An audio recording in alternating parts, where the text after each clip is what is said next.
there.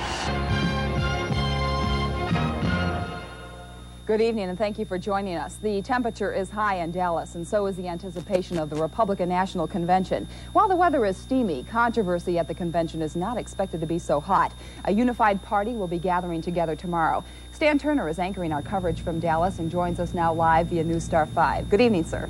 Good evening, Karen. Good evening, everyone, and welcome to Dallas. Steamy, hot, you bet it is. We'll tell you more about that in just a minute. But the 33rd Republican National Nominating Convention is just about set to begin. It'll officially open tomorrow morning about 10 o'clock. The gavel will go down.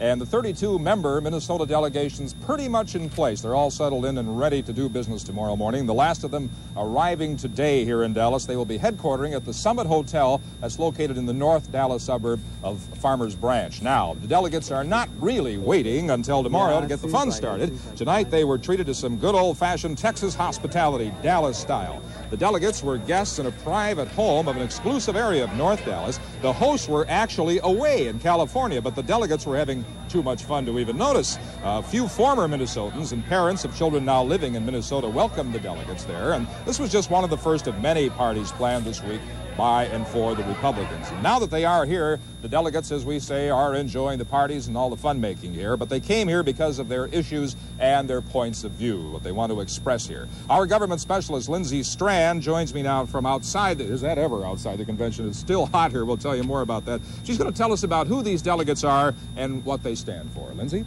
Well, Stan, in many ways, these delegates really do make up a very diverse group. The delegation ranges in age from 23 to 75.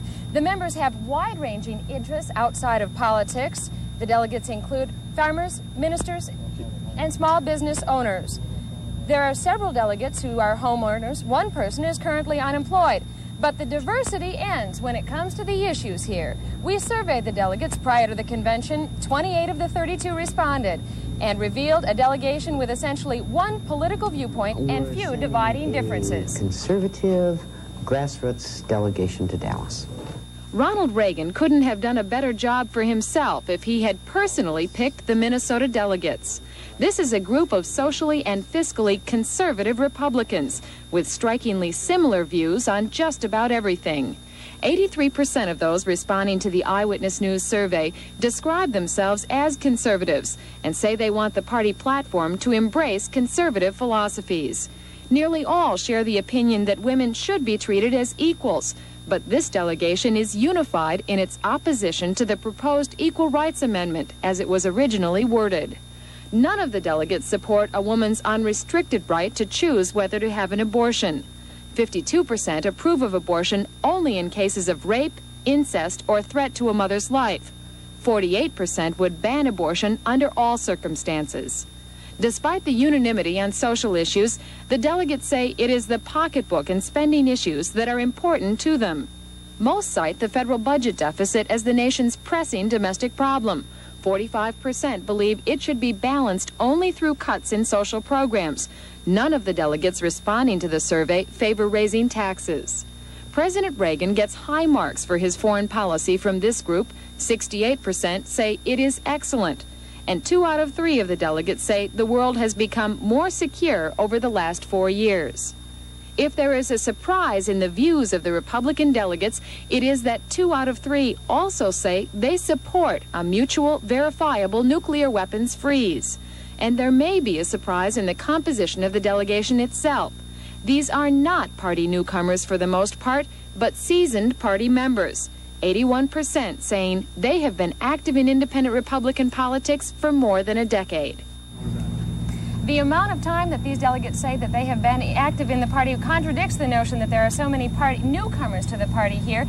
But in fact, what many people say has happened is that there are a lot of people who were new at the caucuses, at the state conventions, who elected the regulars who are here. And many of the same things happened with the alternate delegates, too. They seem to have much the same opinion. Okay. I wonder how many people out there are wondering about that song, The Night the Lights Went Out in Dallas. They just did. Little wing and a prayer here. We'll continue going. Thank you, Lindsay. There are other Minnesotans here in Dallas besides the Minnesota delegation. These are members of a group called ACORN. Now, ACORN is an organization that represents and lobbies for the concerns of low and moderate income people. Our reporter Kevin Berger now reports that Minnesotans joined with hundreds in literally taking their protests out to the streets of Dallas. He's no good. Send him back to Hollywood. The voices of about 50 Minnesotans added to the rallying cry this morning, the Minnesota ACORN group joining hundreds of other ACORN members at a campsite set up on the Trinity River. They're in Dallas to say they've suffered under Reagan administration policies, and they're here to try to do something about it. We've got to do it. We don't have any choice. We've got to do it. The future of America depends on us. And you know, Ronald Reagan's future depends on us. This morning, the hundreds of residents of this tent city boarded buses. Their mission, to go into low and moderate income neighborhoods and register voters. Voters sympathetic to their campaign against Ronald Reagan. The streets are Oak Meadows, Misty Glen, Sunny Glen, and Holly Glen. Ethel Hall and Doris Thread are here from Minneapolis to walk the hot and unfamiliar streets of Dallas, enlisting new voters in their cause. We're from the voter registration. We're here to register you for voting if you're not already registered. ACORN's goal is to reach and register 20,000 new Dallas voters today, with ACORN members fanned out across the city, meeting people and signing them up. So you fill this out where you got your citizenship. Yeah, right. The two women have their own reasons for taking on this job, but at the base of it is a near passionate belief that people must exercise their right to vote. I came from the South and I couldn't vote. I never voted until I came to Minnesota. And I have been in it ever since, because I know you need to. They're also learning from the other activists they are meeting in Dallas, and they say they'll return to Minnesota with renewed vigor and strengthened organizing skills. I'm learning quite a bit, and the knowledge, I'll never forget it. We have to come together regardless to whether I'm black, Greek or Jewish or Vietnamese or what. We have to come together, and this is a good way to start. Tomorrow, as the convention opens, the group will march to the convention hall pushing wheelbarrows. Those wheelbarrows will be full of cards, each card representing a newly registered voter. ACORN leaders say the action is designed to warn Republicans that low-income voters are too big of a force to be ignored. Kevin Berger, Channel 5 Eyewitness News, Dallas. Thank you very much, Kevin. Two final notes for you quickly from Dallas. Singer Brian Wilson of the Beach Boys, they were in town to entertain yesterday. Brian Wilson arrested in the convention center this afternoon for criminal trespassing. He and two companions were arrested. And the temperature in Dallas today reached a record 108 degrees, but we're so happy to tell you that the temperature now, Karen, has cooled off to a mighty fine 98 degrees. And I want to tell you something. Anybody in a coat and a tie has to be crazy. Take that jacket off and get cool. I'm going to. All right. Thank you, Stan, for that live report. Vice President George Bush arrived. The coronation of Ronald Reagan officially began today in Dallas, Texas. Our colleague Stan Turner anchoring our coverage of the Republican convention as he did with the Democrats. He's standing by live via News Star 5 outside of the convention center. Stan, it's not exactly the same view, is it? Not really, Cindy. It has something to do with the matter of degree. I wish I had a camel and a burnoose right now. But welcome to Dallas. The temperature has been hovering, I'd rather say broiling, around the 100-degree mark most of this afternoon. And in fact, it's over that right now, and I hope you'll excuse my rather casual attire, because I think a suit coat and a tie probably doesn't make it right now. But the Republican National Convention, it is officially underway here in Dallas, and we can tell you that things got underway at promptly 10 o'clock this morning. And even though Minnesota has one of the smaller delegations to this convention, it was not difficult at all to tell the Minnesotans during the opening session crowd this morning who else would be wearing a loon patch on their jackets. That was just part of the uniform Minnesotans put on for opening ceremonies, which included navy blazers, khaki skirts and pants, and of course cowboy hats. The delegates to the 1980 convention also were decked out about the same fashion. They said they found their surroundings today, surroundings complete with armrests on all their chairs, very comfortable, certainly a lot more comfortable than on the outside, I can assure you. This city of Dallas really is quite a place. It's big, of course, it's very friendly, and brother, it's hot. I can tell you, this city on the Texas frontier, though, is much, much more than that. We spent this past weekend kind of exploring this town for our Focus at 5 feature to find out what Dallas is all about.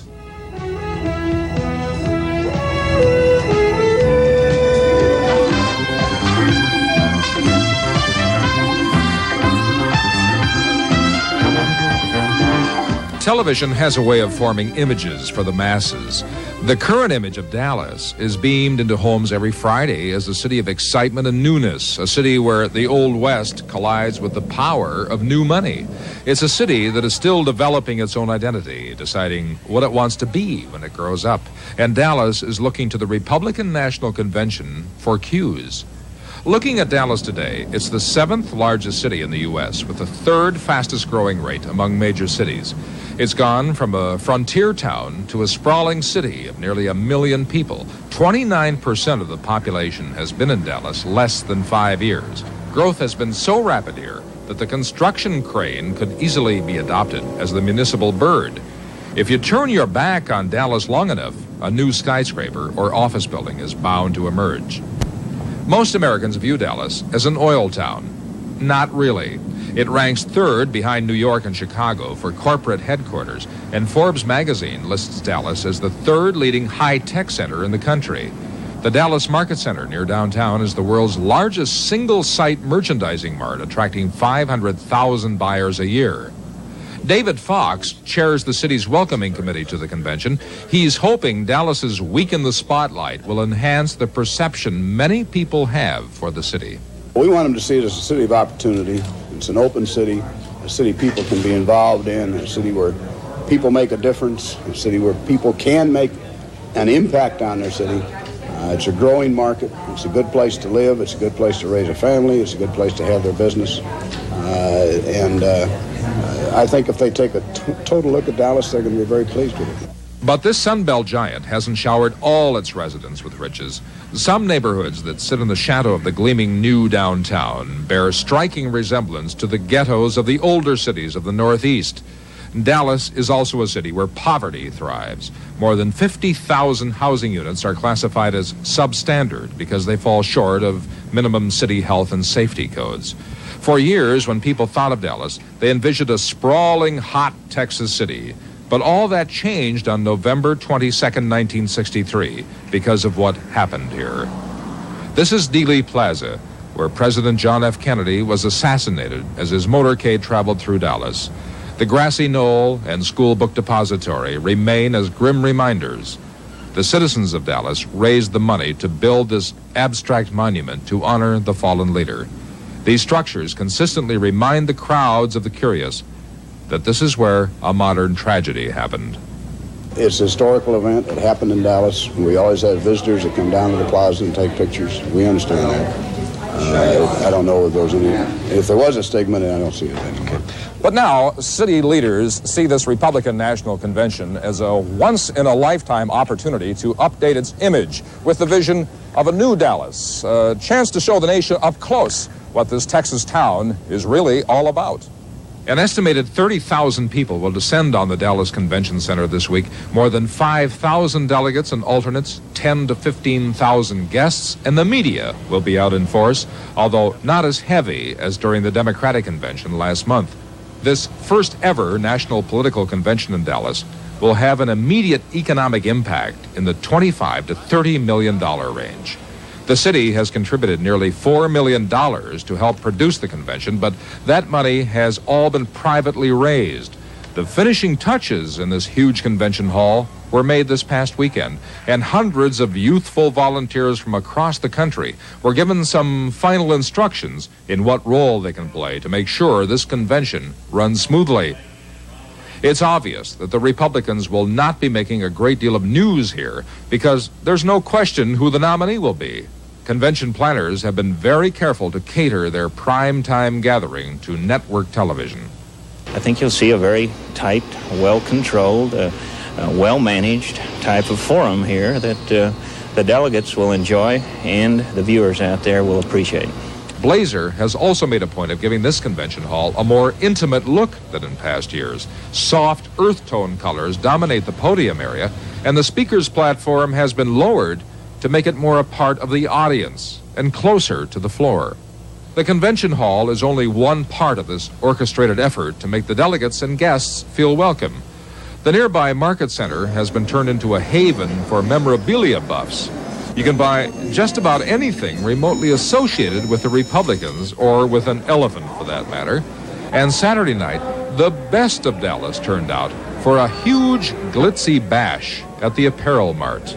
Dallas is also doing its best to create a Western flavor for the visitors. The smell of barbecue and chili clashed with the steamy Dallas temperatures for the Barbecue National Invitation Tournament and Chili Cook-Off. And these Texas Longhorns are rounded up and driven through town every day to delight convention visitors.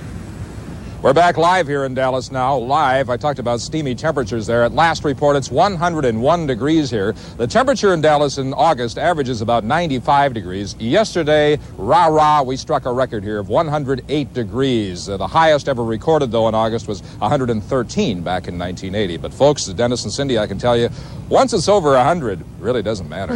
It really doesn't. You will have something to tell your grandchildren, Stan. Look at it that way. Plenty. I'll see you at 6. Okay, bye-bye. Okay. Thank you, Stan. Turning now from the judicial process to the political process, several events today in Dallas where the Republicans kicked off their national convention. Stan Turner is anchoring our coverage of the convention, joining us now live via News Star 5. Stan? Barely alive, Cindy. It's hot here. Hello, everyone, and welcome to Dallas, steamy downtown Dallas, where the temperature has been hovering in the low 100s this afternoon, 101 at last report. But right over here inside this air-conditioned Dallas Convention Center, the Republican convention is officially underway. The opening session this morning lasted only about 2 hours, but in that short time, the Minnesota delegation was able to leave its mark of distinction. As our government specialist, Lindsay Strand, reports here, the group is distinguishing itself in more ways than one. The Minnesota delegation arrived at the opening session in uniform, hoping to claim the reputation as the best-dressed delegation in Texas. Cowboy hats, navy blazers with loon patches, and khaki pants or skirts. There was time for a prayer and a few speeches, but the morning session was brief. Quite frankly, there's not much work to be done at this convention. Some aptly described this week as one giant party with President Reagan as the guest of honor.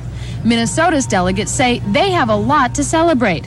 The renomination of President Reagan, the Conservative Party platform, which will be adopted tomorrow, and the success of the conservative wing that now has a lock here on the party machinery.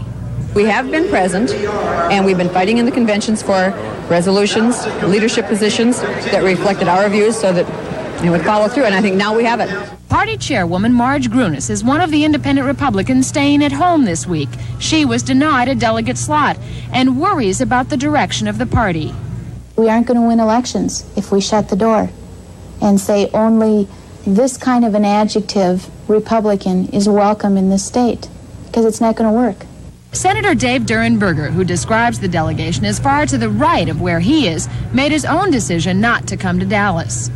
If one side or the other dominates and tries to keep everybody else out, then you never get to the middle, which is where the public, in effect, that doesn't identify always with a Republican or always with a Democrat, really wants you to be.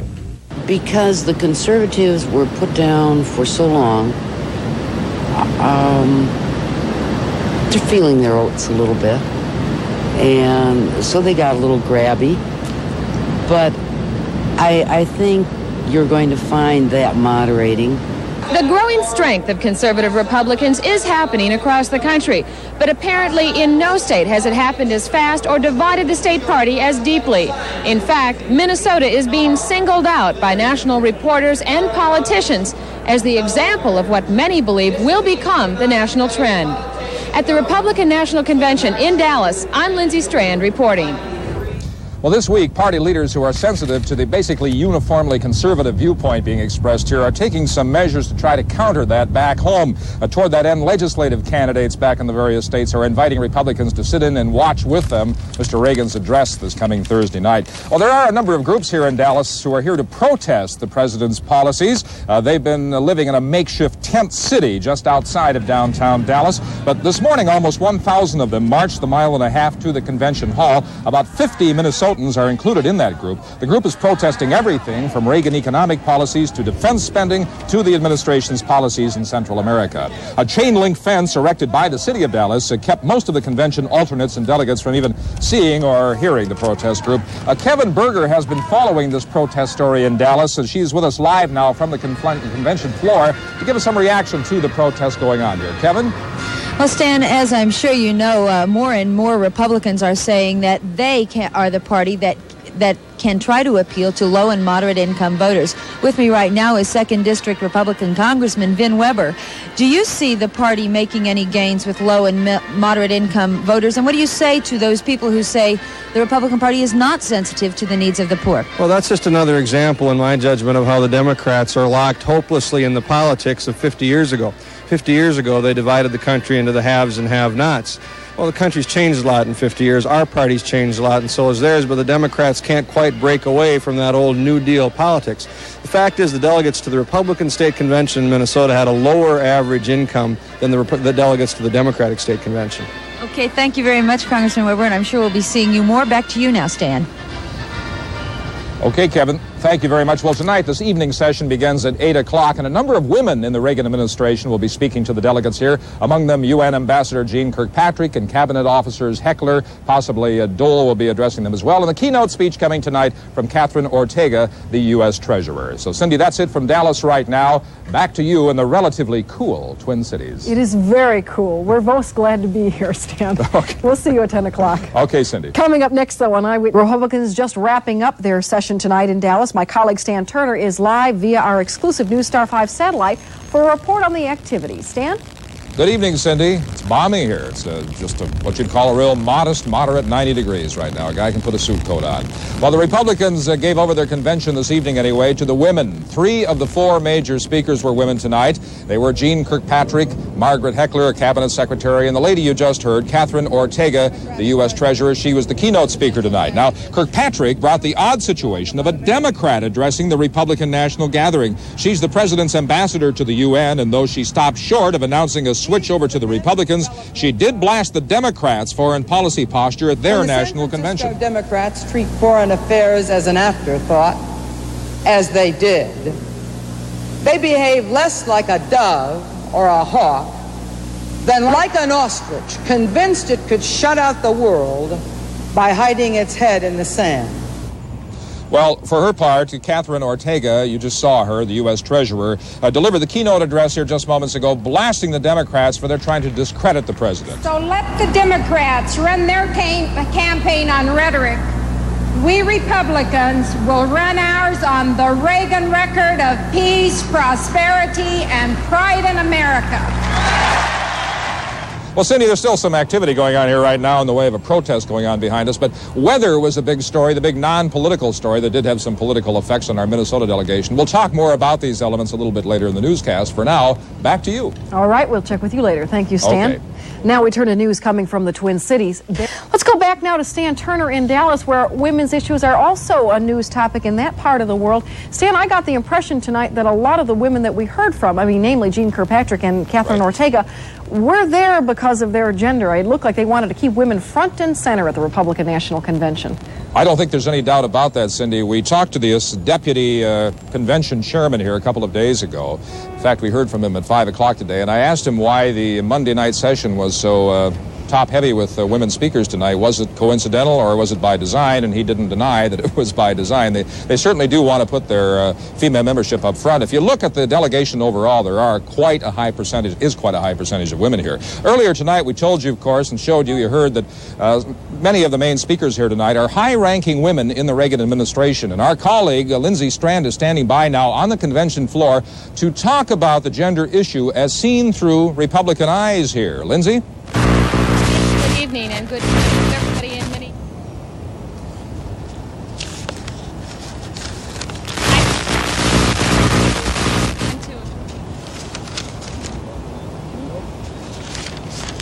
Okay. Well, we're having a bit of technical problems, obviously, as you can tell, getting into Lindsay over there at the convention right now.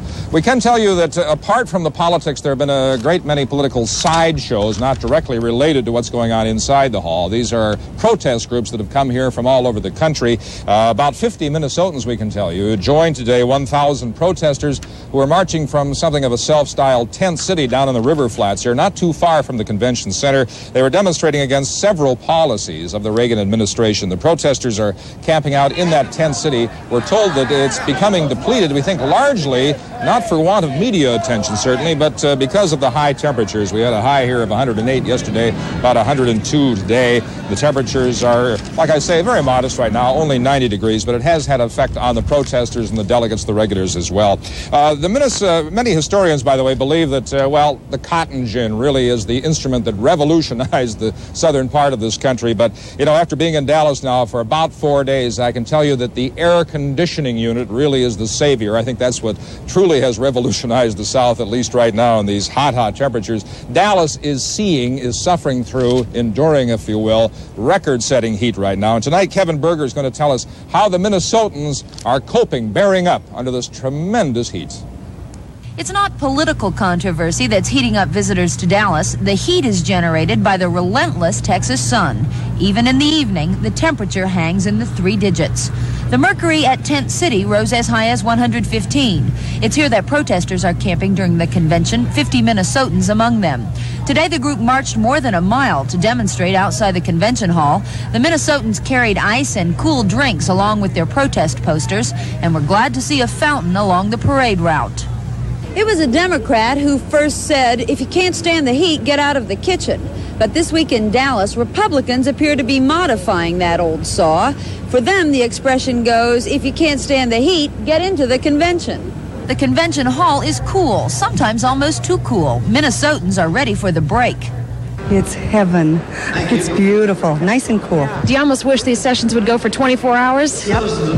After 108 yesterday, you better believe it. Where's the pool? Where's the pool? Just getting in and out of the convention hall is enough to make a person break into a sweat. Well, I think it's a moral equivalent to 30 below weather in Minnesota. The only advantage to that is you can dress for that, and you cannot possibly dress for this stuff. You can only take off so much. That's right. That's right. You got it. The pool at the hotel where the delegation is staying is fast becoming the most popular caucusing spot for the Minnesotans. Some who thought they would spend their free time sightseeing are changing their plans and touring the water instead. Kevin Berger, Channel 5 Eyewitness News, Dallas. All right, thank you, Kevin. Once again, we're going to see if we can penetrate this tremendous heat here in Dallas tonight and get on over to the convention floor where Lindsay Strand is standing by. We were talking about the so-called gender issue as seen through Republican eyes. And Lindsay, if you can hear me now, try to tell us at this point just what is the Republican viewpoint on that issue. Well, Stan, this is really one of those issues that illustrates the split that is taking place within the Independent Republican Party in Minnesota over which direction the party should be heading. There are lines clearly drawn between those who believe that on this issue the party is heading in the right direction and others who believe that indeed the party is regressing. And it is in large part the dividing line between who is here at the convention and who is not. Are you better off than you were 4 years ago? And overwhelmingly, they are going to say yes. When Vice President George Bush asked that question this morning before the Republican Federation of Women, a handful of Minnesota delegates were listening. Dottie Rito was not among them. The former head of the GOP Feminist Caucus feels disenfranchised and has dropped out of almost all party activities. I think my party has taken a turn and left me behind. I believe the party of Lincoln should support the Equal Rights Amendment. The party that says get government off my back should definitely not put the government in my bedroom. Rito's views are not shared by the Minnesota delegates to this convention, half of whom are women. For the most part, they are firmly behind the party platform, which does not support the ERA, but does favor appointing only judges who are pro-life. Meet 3 members of the delegation in particular, including the oldest and the youngest. All give the party and the president high marks when it comes to policies regarding women. I've never found it to be other than equal. To give somebody a job just because of a quota system, like the Democrats, you know, within the party, they have a lot of very non-qualified people, and I think one perfect example is this Ferraro. Lila Crow says President Reagan's record in appointing women to top government posts has been an inspiration to her. And me personally, I'm going to get an office one of these days. Even if it's a county, district, that's my goal as I'm climbing up. And among the delegates, one interesting point is that many of them that surveyed before the convention began said they did not even believe that the gender gap existed, and those who said they thought it did exist said that they did not believe that it was hurting the party for the most part here. One other thing, these Republicans are making the most out of what is happening with Geraldine Ferraro. Just tonight we are seeing signs on many of the delegates saying honest money and honest disclosures. The disclosures do refer directly to Ferraro. They were distributed tonight by the Conservative Opportunity Society, which is an organization that has been founded by Minnesota Congressman Vin Weber. Back to you, Stan. All right, thank you very much, Lindsay. That's it for Dallas Right Now. We can tell you that tomorrow, among other things, the delegates will formally ratify the platform. We'll hear from former President Gerald Ford, and we'll have all the highlights for you at 5, 6, and 10, Cindy. Back to you. Okay, we will be checking you. In a moment, we're going to be checking in with Dennis Falcon about Mondale underlined Ferraro's comments that this is probably the most complete disclosure that any candidate has ever made. Dennis? Republicans, of course, have been rubbing their hands in glee over the Ferraro tax returns fiasco. Yeah, a couple of prominent Republicans have even suggested that Mondale is considering dropping Ferraro from the ticket. Well, any Republican worth his salt or her salt, of course, is in Dallas right now. So is our Stan Turner, who has been asking convention delegates and others about the Ferraro matter. Stan, do the Republicans really see the Ferraro tax return fiasco as being a great advantage to the Reagan-Bush ticket? Well, Dennis, good afternoon, by the way, Dennis and Cindy and everyone back there. This Minnesota delegation is, as you know, conservative and together on basically all the important issues here. But on this Ferraro matter, there's a surprising disparity in variety of viewpoints there. I sampled some of the delegation after their meetings this morning. And what they said ranged all the way from undisguised joy and glee and hand-wringing over this cloud that persists over Ferraro, and by implication, of course, Ferraro and Mondale, to one of the delegates saying, it's too bad, I really feel sorry for Ferraro, to another who said, I don't think that personal finances, whether it's a public person or a private person, is anybody's business. So you have the complete gamut of reaction coming from this Minnesota delegation that otherwise is in lockstep on most issues. It was rather surprising to me. So in other words, do you think that that might be able to be parlayed into a statement that the delegates as a whole are not overwhelmingly rejoicing about this disclosure, as it seems like the public is divided on the issue too? Yes, exactly. It seems to be a mirror reflection of the non-Republican part of this country as well. This sampling is not scientific, but I did talk with a number of delegates this afternoon, Cindy, and I was surprised. I was expecting almost a uniform glee over this, but you find a lot of sympathy, frankly, among some of these delegates. But I'll tell you another thing. If there is a common thread on this issue running through the Minnesota delegation, it is that they are almost to a man and woman hoping that Ferraro does in fact stay on the ticket, that Mondale doesn't dump her, because they feel now that she does have a cloud over her head, whether or not the public is satisfied with her answers to the questions. This cloud probably will persist, they feel, and it just helps their cause, the Republican cause, all the more come November. Those in the Minnesota delegation who are wringing their hands with glee, as you said, is it almost as if perhaps this is equal time for the Democrats in light of what happened to Ed Meese and the scrutiny over his finances? Exactly, and you can take it back even earlier than that. Here's the party that's had a difficult time, a long and difficult time living down the Watergate thing. Now finally the Democrats have, by comparison, a mini scandal or a mini controversy, but they're happy. You even see Mondale Eagleton buttons, you know, the allusion to Eagleton. True, I saw them on some delegates today, this allusion to Missouri Senator Eagleton, who was, dumped by McGovern back in 1972. Well, folks, we can tell you that while the Democrats were making those big headlines both in Washington and elsewhere in Minnesota today, it was not as exciting here at the Republican convention in Dallas. It was a morning of a lot of speeches and almost no work for the Minnesota delegation. Delegates are having the time to go stock up on stickers and buttons, and Democrat Mondale and his running mate are the target of many of those. Today, the delegates put their official seal of approval on the Conservative Party platform, a platform which does not support the ERA or the concept of comparable worth. It is a platform which leaves the door open to a tax increase. Minnesota Congressman Weber helped draft the platform and believes it sets the proper tone. The message this sends is the Republican Party has an agenda for the 21st century. If you read through the platform, not just the things that have made the most press for the last 4 years, like abortion and the ERA, you find a substantial commitment to programs that will help people become more independent. Expansion of individual retirement accounts, privatization of outer space, privatization of low-income housing. It's a futuristic platform. Well, right now, the Minnesota delegates are at it again. Not working over here. They are partying again, this time at a great big 5-state Texas-style barbecue.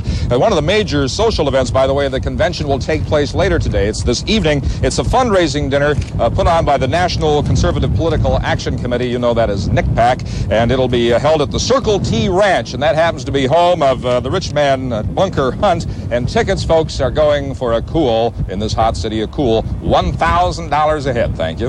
How? Do any of the delegates have that much spare change to fork over for a ticket? Any of the Minnesota delegates? That's one question, Cindy, I haven't had the courage to ask them, and I don't think I will. Well, tell them I asked. It won't seem so bad.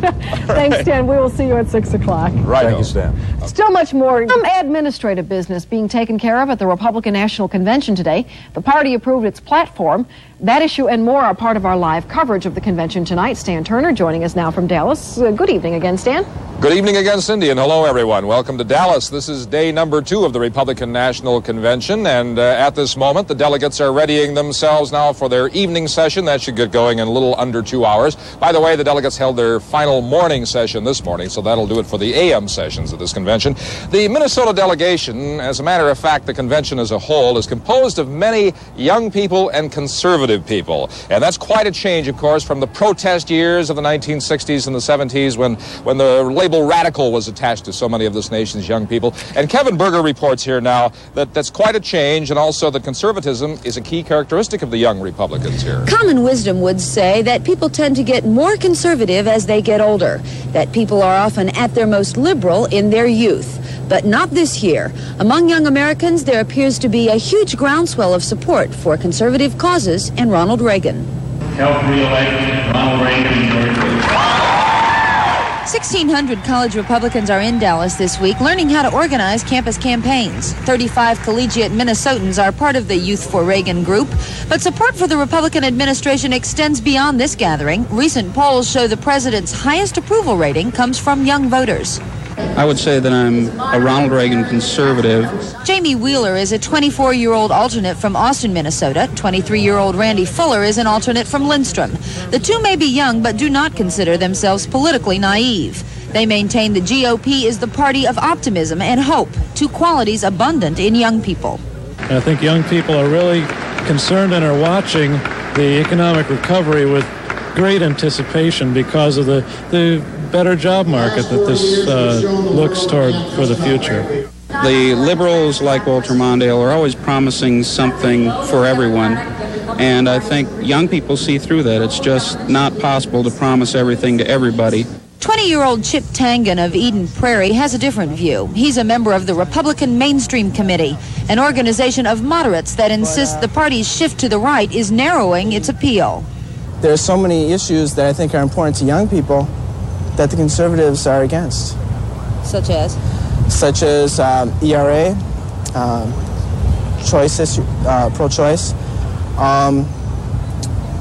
environmental issues especially. It's not yet clear how big a factor the youth vote will be this year. Not clear if young people constitute a big enough force to help the elephant thunder to victory. But many Republican leaders believe this new generation of young conservatives will stand the party in good stead as it looks to the future. Kevin Berger, Channel 5 Eyewitness News, Dallas. Thank you, Kevin. Well, at this morning's convention session, the delegates put their stamp of approval on the party platform. That was accomplished, we can tell you, with virtually no controversy, went right on through as expected. Our government specialist, Lindsay Strand, is standing by live now on the convention floor right next door here to tell us about Minnesota opinion on the subject of the platform. Lindsay?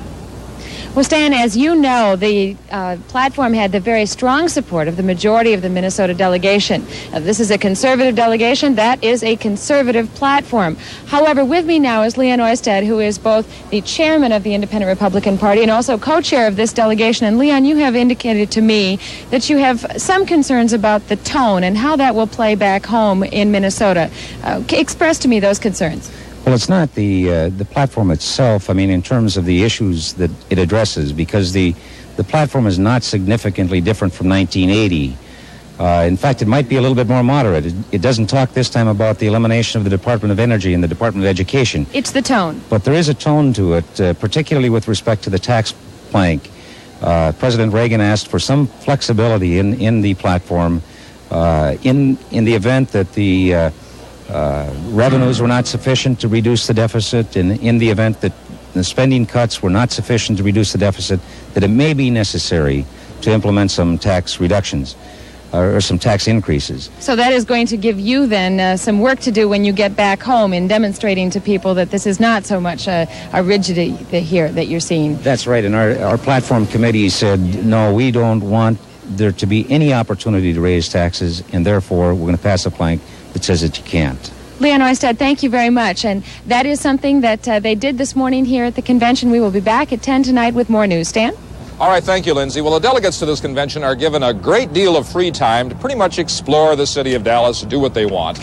And as part of that, they attend a lot of parties, a lot of free parties. And one such function this afternoon at Texas Stadium, home of the Dallas Cowboys. You Vikings fans have heard of that team in suburban Irving. Well, Minnesota was among 6 delegations invited to a Texas-style barbecue sponsored by Northern Natural Gas. The company has operations in each of the 6 states invited.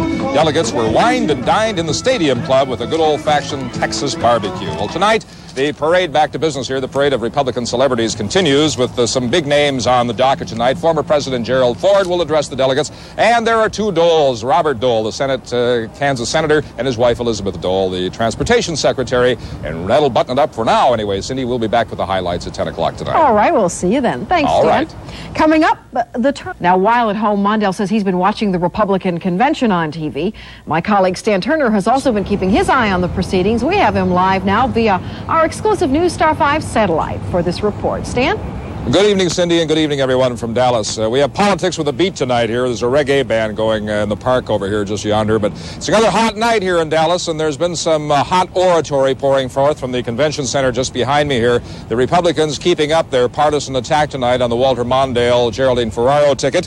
And, of course, tonight, former President Gerald Ford, among others, was up on the podium to praise President Reagan as a man who leads from strength and to condemn Walter Mondale as one who would lead from weakness. Vice President Mondale wants this election to be a referendum on the future.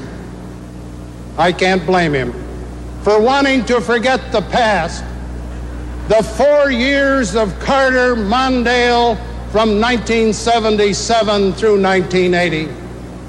Who wants to remember 4 years of roaring inflation, skyrocketing interest rates, and so-called malaise?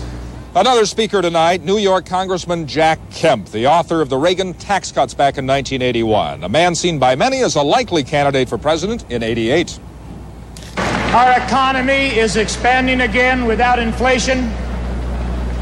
The United States is respected again. Our adversaries are on the defensive. And America is once again a model for other nations. And Ronald Reagan actually seems to be getting younger. And Cindy, we will be back here in Dallas a bit later in the newscast to give you a look at the man in the Minnesota delegation who's already pushing very hard for a Jack Kemp candidacy in 1988. All right, Stan, thanks. We'll see you in a little bit then. Okay. In our local news, we're going to go back now to that quadrennial extravaganza, the Republican National Convention, of course, where my colleague Stan Turner has been sorting things out with an eyewitness news team. Stan? Okay, Cindy, here we go again. Well, the Republican delegates are just about getting ready. It'll happen officially tomorrow night to nominate the Reagan-Bush ticket. But already, the Minnesota delegation has become something of the unofficial cheerleader for a rising GOP star in 1988. So let us go over live now to the convention floor here in the arena to our government specialist, Lindsay Strand, with more on that story. Lindsay.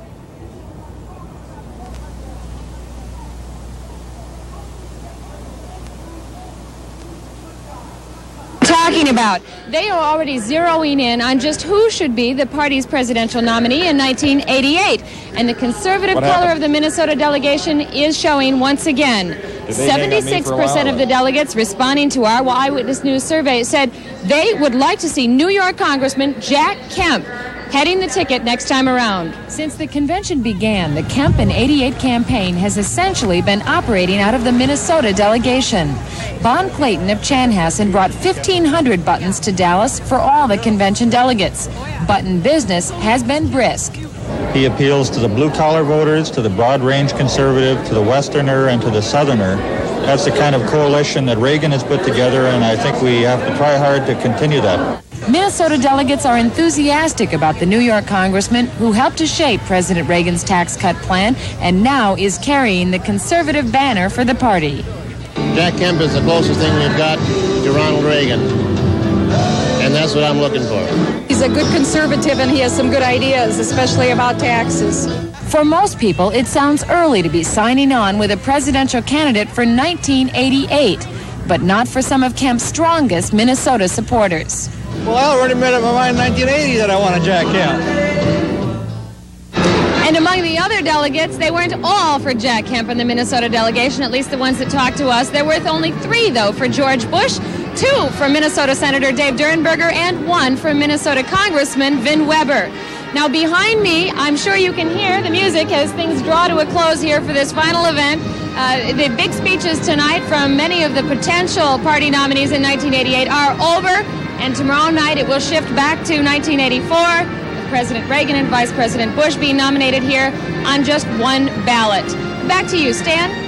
All right, thank you very, very much, Lindsay. Well, this convention is drawing its share of hucksters trying to make a quick buck, and also a number of political groups trying to send a message far and wide across this country. In fact, one of the hottest selling items right now is this $4 poster. It's reminiscent of those old movie posters, but this one stars Walter Mondale and other top Democrats. It's titled The Return of Walter Mondale. A group called Students for America is selling this one. They say they're selling as many as 1,000 a day at the convention, but not all of the and the shirts and all the rest of it are really coming from the convention area proper. There's a hot business in selling these items a couple of miles away from here. And today our Kevin Berger followed one Minnesota group as they went over there to see what they could find amidst all those oddities.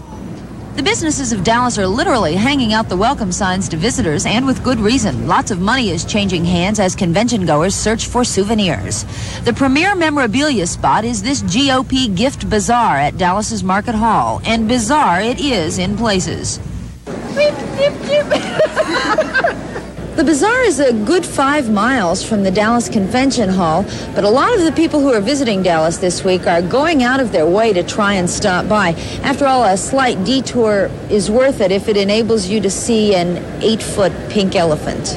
There are more elephants here than you could shake a trunk at. In addition to the official Republican animal, you've got your stuff emblazoned with pictures of Ronald Reagan, and of course your basic Texas trash and trinkets, y'all. $1 buttons. $1 buttons right here. And let's not leave out the buttons. Some members of the Minnesota delegation got caught up in the fever of trading old favorites for ones with updated slogans. Show me what you have. I don't know if I want. How about a Walter Mondale? Just another shopping center. You got a $3 value on it. All right, I'm going to trade that one. When the Minnesotans head back north, they will bring their new treasures home to remember this week by. I'm going to go home and maybe make a big frame of my poster, the official poster. Put some of the buttons along with it. It's the kind of thing that adds fun and a highlight to a convention, and it's the fun part of it. And from 2 for $5, Man Alive, $3 each, or $20, you can preserve history for the future. Buy them often, buy them early, buy them many times, and when you're through, send your friends over too. It may be true that some of the salesmen are going a little overboard hawking their wares. Judging from some of the sales pitches we heard, not all the bull is bottled up. Kevin Berger, Channel 5 Eyewitness News, Dallas. Thank you, Kevin. Well, that'll do it right now. That's our Dallas story for tonight. Tomorrow, the convention meets in day number 3. They will meet not in morning session for a change tomorrow, only in evening session. And at that time, they will, of course, call the roll to officially nominate Ronald Reagan and George Bush, Cindy, for 4 more years. That's it from steamy Dallas. Okay, we'll see you tomorrow night then, right. Stan. We'll return, though, in a moment with more news. Stay tuned. Dallas is definitely the right place for President Reagan to be. The president arrived at the site of the Republican convention today, the day before his nomination becomes official. Stan Turner is in Dallas and now joins us live via News Star 5. Good afternoon, Stan. Good afternoon, Dennis. Hello, Cindy, and hello, everyone. Well, we are, in fact, coming down the home stretch of this Republican National Nominating Convention. We can tell you that, of course, tonight will be the pro forma, the official nomination speeches given for both the president and the vice president. That'll happen about starting at 9 o'clock. President Reagan arrived here in Dallas from Washington aboard Air Force One this afternoon under an extremely tight security net. He was taken to the plush Anatole Hotel. That's about 3 miles from the convention center.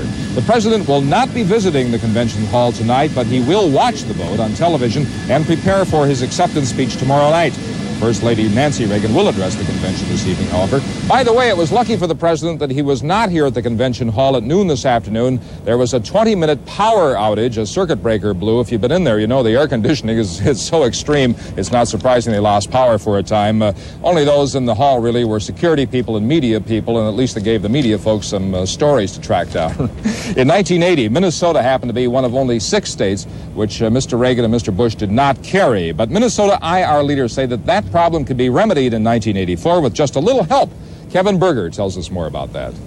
All this week, the Minnesota delegation has announced that the state is Reagan country. Now they're lobbying for the president to come see for himself. Delegates are convinced a presidential visit can swing the state into the Republican win column when the votes are added up. Right now, when you look at our poll in Minnesota and we're running neck and neck, I think just having the president there could tip the balance and we could take our state. Teams of top Republican stars are visiting each state's caucuses. Those that visited with Minnesotans today assured the delegation that Walter Mondale's home state has not been written off. But when the question and answer session opened up, the first question was, will Ronald Reagan visit Minnesota between now and November? They said, tell the people that are putting the Reagan campaign together that he must make a swing through Minnesota. So is that commitment, can we count on that? The speakers were only able to pass on what top Republican officials had told them to tell the Minnesota delegation. When we came to Minnesota, the one thing they said is tell them that this campaign is going to be in Minnesota, is going to fight for Minnesota, and with your help is going to win Minnesota. But this is politics, and there may be some political arm twisting involved in getting the White House resident to Minnesota. IR leaders say they're ready to call in some favors. I think there'll be some of us doing that. I think some of us are owed a few. In the end, the Minnesota delegation got no firm commitment that the president will make a campaign stop in our state, but the delegation did get the promise that the national re-election team will get the word that Minnesota Republicans want that visit very badly. Kevin Berger, Channel 5 Eyewitness News, Dallas. Well, the Vice President, George Bush, was not planning this to happen, but it happened. He took his turn as a stand-up comedian. It happened here at the convention during a news conference, and this is how it happened. Take a look. American people in jobs. Yes, ma'am. Right here's lady. Do you have a question? No, she. Yes, right here. Second row, next to the guy in the blue shirt, holding her left hand up. It's a he. Sorry about that. You got to be careful. I'm very sorry. Go ahead.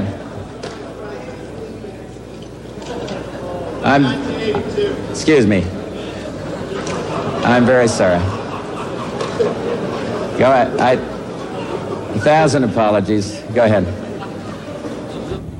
That was a reporter, a male reporter. It happened that he had flowing long locks, and from a distance, from Mr. Bush's perspective, it looked very much like a woman. It was a male reporter.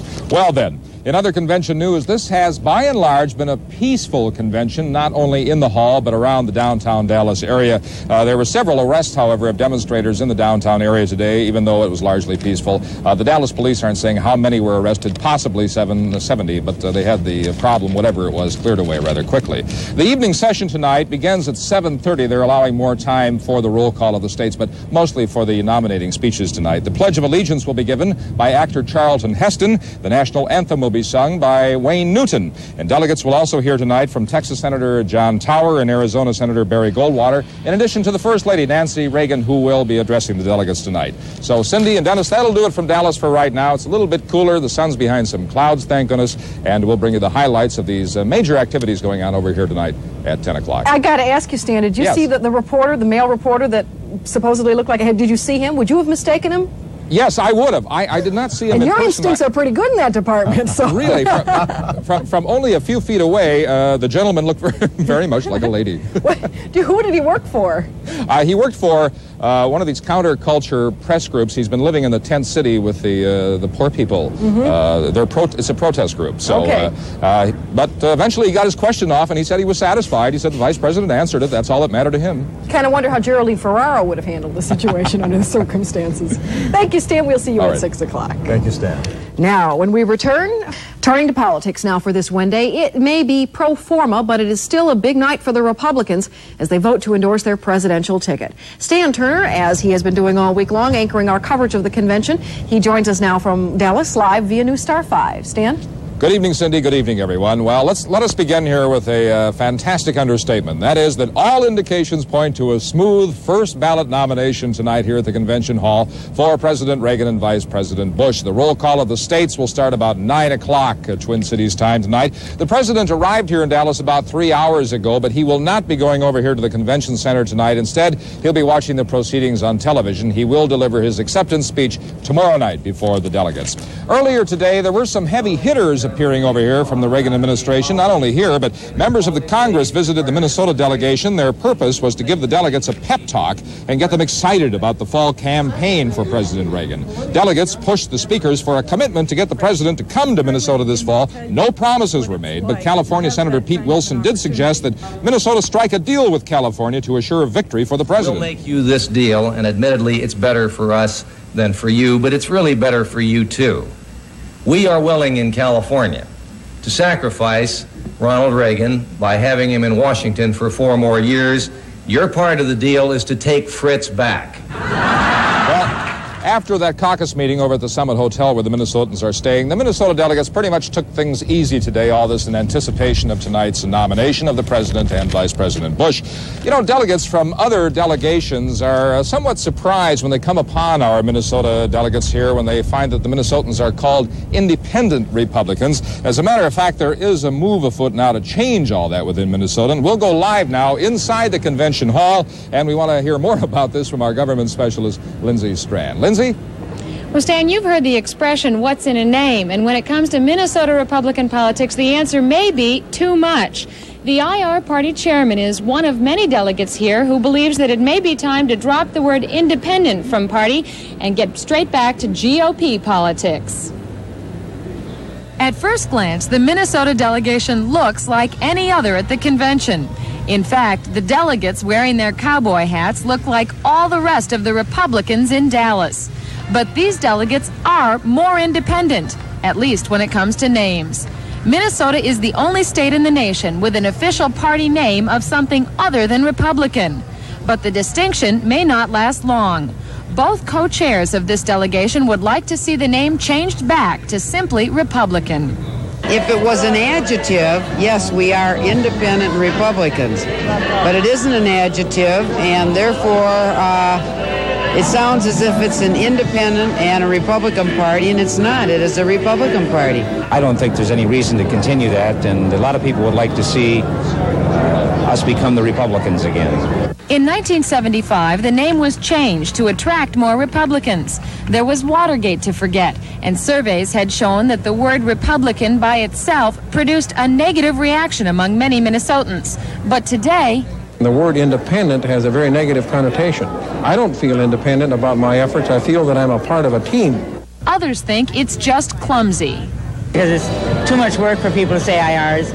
Cumbersome or not, the idea of an independent Republican Party is not one that has caught on anywhere else. That is new and me. I've heard of independence, but not an independent Republican. Frankly, I think the Republican Party is good enough for the rest of the country. Why shouldn't it be good enough for us? Now, if a change like this were to take place, it would occur next summer at the state party convention. Here, things are beginning to get underway just in the last few minutes. As you can hear, the band is getting underway for what the Minnesotans believe will be a big night. Back to you, Stan. All right, Lindsay, thank you very much. Well, finally tonight from Dallas, this story. The thousands upon thousands of news people looking for a story here this week in Dallas found one this afternoon without trying very hard. It happened right under their noses. Here's what happened. The power went out for about 20 minutes in this huge convention complex when a circuit breaker broke. There were no lights, there were no injuries, but the air conditioning shut down and just about every television crew in the hall began shooting a story, including us. It happened during the noon hours, several hours before any delegates were expected in this hall. Well, that's our story from Dallas for right now. Cindy, of course, tonight we'll be back at 10 o'clock, and we'll give you some of the Minnesota delegation reaction to the expected and no surprises at all. Nomination Right. tonight of President Reagan and Bush. You know, actually, I was a little surprised when I heard you say it would be a roll call vote, not done by acclamation. Well, it will be. Actually, they'll start the roll call. It's our understanding, according to a script, and it is a script, they'll probably go through only 3 states, then they'll call for acclamation. That'll do it. Okay, well, we will see you then at 10 o'clock. Okay, Cindy. Now, coming up next on Eyewitness News at 6, a show of labor. The two-term presidency. For the first time since President Dwight Eisenhower held the office, the country we love is a country at peace with itself. And that's not all. A century ago, a great thinker in the land captured the essence of a new republic. America, Emerson said, was the country of the future, a country of beginnings, of expectations. It has been that way since an empty continent first beckoned to refugees fleeing from oppression. And over the years, we have drawn our strength from a moral commitment to live together as neighbors. We have become a nation of doers, not doubters, a land of open doors and open minds. It was from America that there burst forth the plain truth that government is accountable to the governed, and we are all responsible to God. On these foundations, we build a society rich in ideals. For this, the Republican Party came into being, protesting slavery and man's inhumanity to man. For this, millions of our youth have shouldered arms and gone off to battle for their faith in one another. Many came home in boxes. Many have not come home at all. Recently, at the request of President Reagan, I led a U.S. delegation to Italy for the 40th anniversary of the liberation of Rome. Following a wreath-laying ceremony at an American cemetery, I looked out across the countless rows of white stars and crosses and was reminded of what might have been had their lives not been snuffed out. It brought back the past, and I remember that the army I fought in was black and white and brown and yellow. It contained in its ranks the sons of the rich and the poor, Jews and Gentiles. At first, they seemed merely nameless faces, drawn together in defense of our land and its most cherished beliefs. But the battlefield brings out character and sensitivity. You come to know each other in a very special way when you share wartime experiences. You see into men's souls, and you realize that America means nothing if she ceases to believe in the strength and the spark of divinity within each of her citizens. It is that belief that gave the birth to this great republic, and it's that belief that keeps hope alive. Hope is the spirit of America, and hope is what we lacked just 4 short years ago. The poor lacked hope of anything better. Black people lacked hope of economic and social justice, already delayed. The working man and woman lacked hope that their wages would outpace cruel inflation. The senior citizen lacked hope that Social Security would keep its promises to them. The Hispanic, like other ethnic Americans, lacked hope that their adherence to family values would admit them to the family of decision makers. The disabled lacked hope of equal opportunity. And the family farmer lacked hope that his labor would bring a decent standard of living. And all of us wondered, none more than the young, is America still what she had been, a country of the future? The 4 years of Ronald Reagan are answering that